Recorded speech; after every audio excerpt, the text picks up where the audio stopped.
Good morning, everybody. I'm Karen Barno. Welcome to my live today.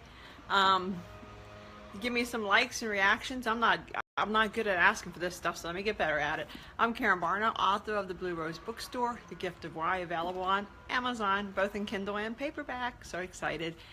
If you like what you see, give it some likes, share it. If you're on my YouTube, please give me a subscription. I'm trying to build my YouTube channel. I'm the little mighty engine. I talked to you yesterday about how to meditate, and the whole time I was talking, above me is my hummingbird feeder, and the hummingbirds were coming around.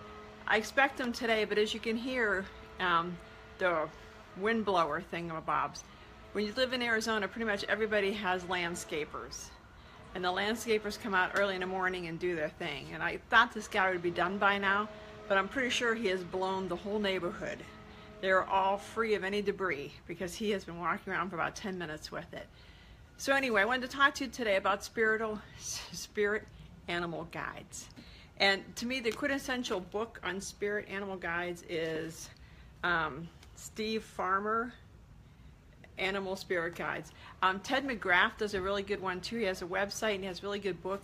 This book to me is more down and to the point. You know, Ted McGrath, it's pages and pages on each guide, so you really have to be into spirit animal guides to like that book. This book, if you feel like that's your guide, you look it up, okay, good, and move on. Now, we all have, you know, at any time, 1, 2, 3 spirit guides with us. You know, mine ongoing until recently, I think it has finally left me, was a bear. And a bear hibernates in the winter and comes out in the summer, and that kind of has always fit my personality. In the winter, I seem to hunker down, work on more programs. And in Arizona, as you can imagine, it's never really winter. We always have great weather. It's just how my makeup. I would hunker down, I work on programs, and then in the spring, summer, and fall, I really come out with a vengeance. And then I kind of hunker down. I'm probably the only person you'll ever meet that doesn't diet only in the winter. I can only diet in the winter. It's weird. If I decide in the summer I want to lose 5 or 10 pounds, it's hopeless. I just can't get in a groove. It seems as soon as October hits, it's like, okay, because to me, I'm going into hibernation. It's just how I am. So we all have that one spiritual animal that was with us probably from the very beginning, all the way through. And then we have different spirit animals coming in and out.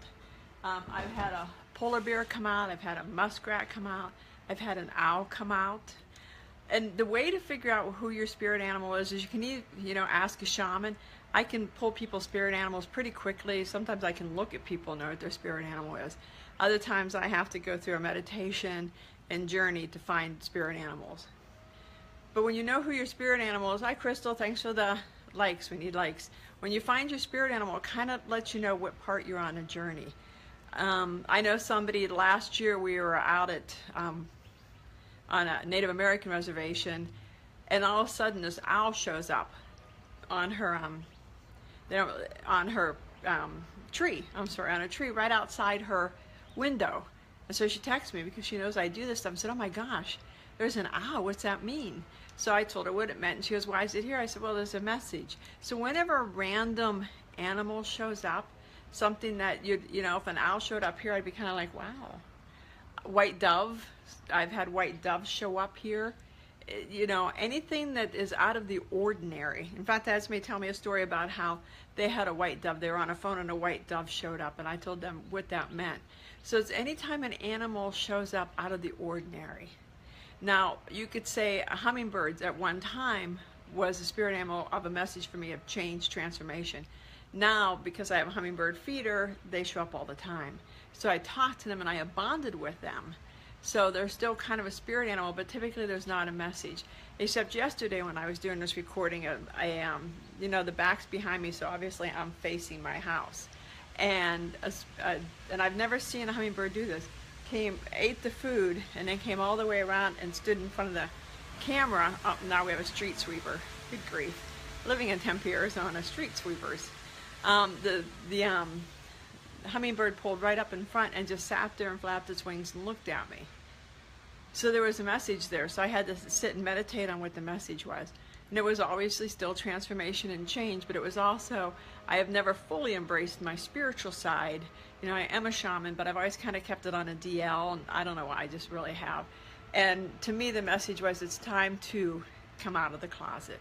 it's time to embrace your spiritual side. So that's why you're going to start seeing more posts about it. And if you read the Blue Rose Bookstore Gift of Why, there's a very spiritual theme that runs through the book. There's a lot of metaphors in the book. I mean, when she gets on the plane, Annie gets on the plane twice, and both times the plane's a metaphor of transformation. So getting back to spirit animals, if you're not sure, sit down, meditate as I showed you yesterday, and ask the universe, please show you what your spirit animal is. Don't be disappointed, or don't be like, well, I don't want that. When I learned how to do this, I was with a group of people. There was 5 of us going through shaman schools, I called it. And one pulled a spider, and she's like, I don't want to be a spider. And a spider really is a good spirit animal. Snakes are good, because snakes also, because they lose their outside piece, that it's also a story of transformation. I'm laughing because here comes the street sweeper the other way. I mean, those of you that don't live in big cities, you just wouldn't expect a street sweeper. But here in Tempe, we have them.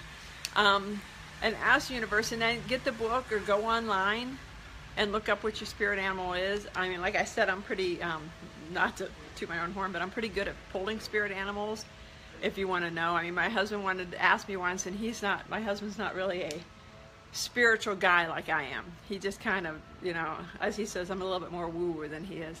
But he asked me, and I was like, his was a muskrat. For somebody else, it was a parakeet. Spirit animals are different, but they all represent something different. So sit with it and wonder. And people are always like, well, my spirit animal must be a dog because I own 10 of them. Not necessarily. You just like dogs, or it's a cat. No, you just like cats. Now, if you always see the same type of animal, and in Tempe, Arizona, can't be a pigeon because they're all over the place.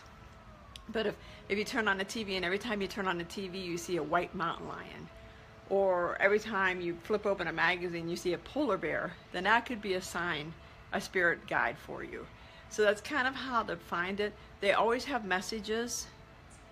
So listen to the universe, listen to the messages that people are that the spirit world's trying to give you, and follow the messages.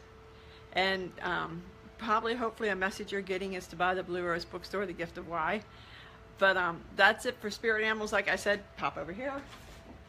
If you're not sure, grab this book. This is not an affiliate link. There's nothing. I'm receiving no money for that. I have no affiliate links running. When I refer or recommend, it's from the heart. It's never from a place of I hope I can monetize it. That's not how I operate. I monetize over on the KarenBarno.com website, but not here. I just like to give hints and help people embrace their spiritual side. I think this country, and I mean, I should say globally, this world is going through a spiritual awakening, and I think that's why we're seeing so much bad happen, to pull us together and to start embracing the spiritual side.